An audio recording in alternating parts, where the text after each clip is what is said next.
भारत माता की जय हो। भारत माता की जय हो। जय भीम जय भीम। जय भीम जय भीम। जय भीम। जय भीम। भारत के संविधान के इस गौरवपूर्ण क्षण पर सभी पधारे हुए जिले के संपूर्ण अलग अलग स्थानों से आदरणीय कार्यकर्तागण, आदरणीय जिलाध्यक्ष जी, आदरणीय प्रदेश कार्य समिति सदस्य और पूर्व जिलाध्यक्ष दिलीप जी, आदरणीय प्रियंका जी, सभी वरिष्ठ कार्यकर्तागण, आदरणीय वडेरा जी, सभी मोर्चा के जिलाध्यक्ष, महामंत्री, सभी मंडलाध्यक्ष, सभी यहाँ विराजमान ज्येष्ठ कार्यकर्ता, भगिनी बंधुओं, सदना सबसे पहले स्वाधीनता आई और उसके पश्चात हिंदुस्तान का संविधान बनाने की आवश्यकता पड़ी। देश पराधीन क्यों हुआ, ये भी हमें स्मरण करने की आवश्यकता है। ऐसा कहा गया, हिमालयम समारभ्य यावद हिंदू सरोवरम तम देव निर्मितम देशम हिंदुस्तानम प्रवर्तते। हिंदुस्तान हिमालय से लगाकर हिंद महासागर तक और चारों तरफ से देवताओं से बना हुआ इस प्रकार का विशाल दिव्य और भव्य देश है। लेकिन किसी कालखंड में हमारी कमजोरी, हमारी एकता के भाव में यह हिंदुस्तान गुलाम हो गया और स्वतंत्र हो गया।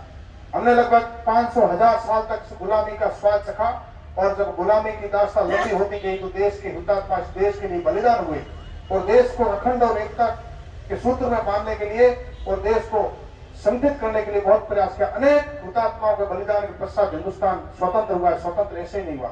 अनेक माताओं की गोद सुनी होगी, अनेक बहनों का स्वाद उजड़ गया और अनेक बहनें जो राखी बांधने के लिए इंतजार करती रही, हमारे उन बहनों के भाई जो कहाँ बलिदान हो गए अता पता नहीं।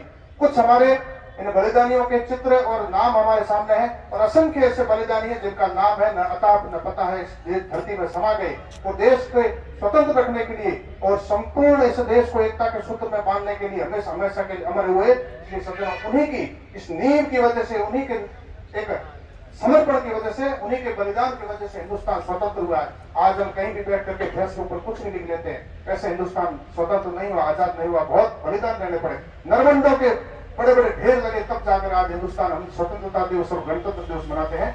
इसलिए बड़े परम सौभाग्य का विषय है कि ऐसे महापुरुषों का जीवन खपा है, देश आजाद हुआ और स्वतंत्रता के बाद में संविधान का निर्माण हुआ। आज हम बड़े स्वतंत्रता के आंदोलन भी करते हैं और संविधान दिवस भी मनाते हैं, स्वतंत्रता दिवस भी मनाते हैं और गणतंत्र दिवस भी मनाते हैं। इसलिए सज्जनों, हम सबको इन महापुरुषों का निश्चित रूप से स्मरण करना ही चाहिए।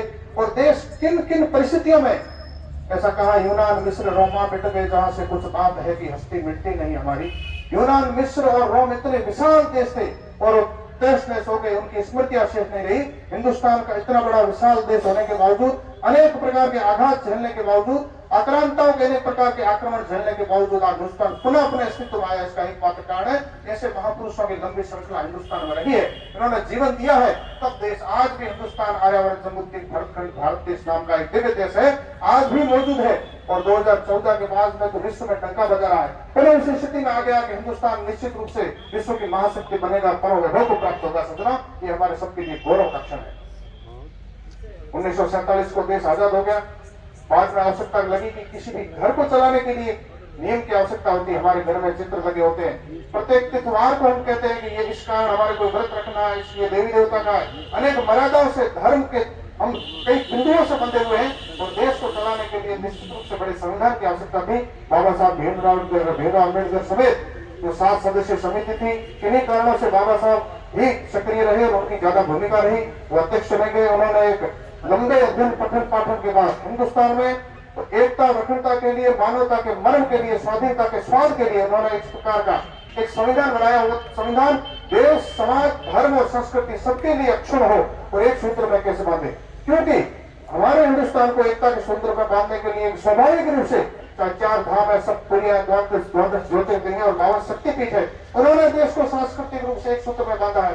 पुनः विखंडित होने के बावजूद देश एकता के सूत्र में कैसे बंधे और हमारा समाज ऊंचा है न नीचा है, न दाएं है न बाएं, न छोटा है न मोटा है, एक ही जागम पर बैठ करके हिंदव सोदरा सर्वे न हिंदू पति तो भवे मम दीक्षा हिंदू रक्षा मम मंत्र समानता, इस प्रकार के मूल दर्शन को सार्थक करने के लिए, शासित करने के लिए और किस प्रकार से देश आगे बढ़े, इस प्रकार का उन्होंने संविधान बनाया।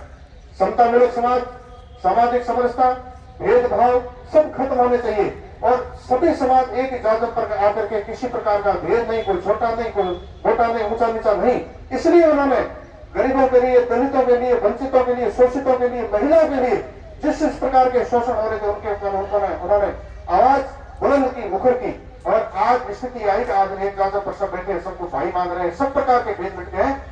निश्चित रूप से अनेक महापुरुषों का योगदान रहा, लेकिन इस कलयुग में तो निश्चित रूप से भीमराव अम्बेडकर साहब का ही इस प्रकार का बहुत बड़ा योगदान रहा। आज बड़े गौरव के साथ में और हमारे को ऐसे महान हुतात्मा का निश्चित रूप से उनके ऊपर गौरव करना ही चाहिए, प्रतिपल उनका स्मरण करना ही चाहिए। हमारे मन मस्तिष्क में उनका चित्र सदैव इस प्रकार से रहना ही चाहिए कि ऐसे महापुरुषों की वजह से आप इस स्थिति में सुधरो। हम सभी ऐसे महापुरुषों का स्मरण करते हुए और संविधान को स्वीकृति मिली 26 जनवरी 1950 को लागू हुआ, तब से लगा करके हम संविधान और गणतंत्र दिवस के रूप में निश्चित रूप से मनाते हैं। बड़े गौरव का विषय है।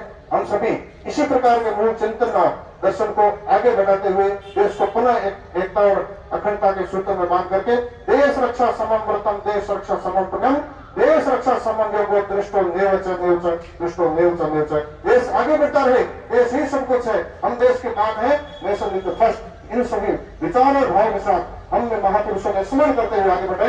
जय हिंद, जय भारत, जय हिंद।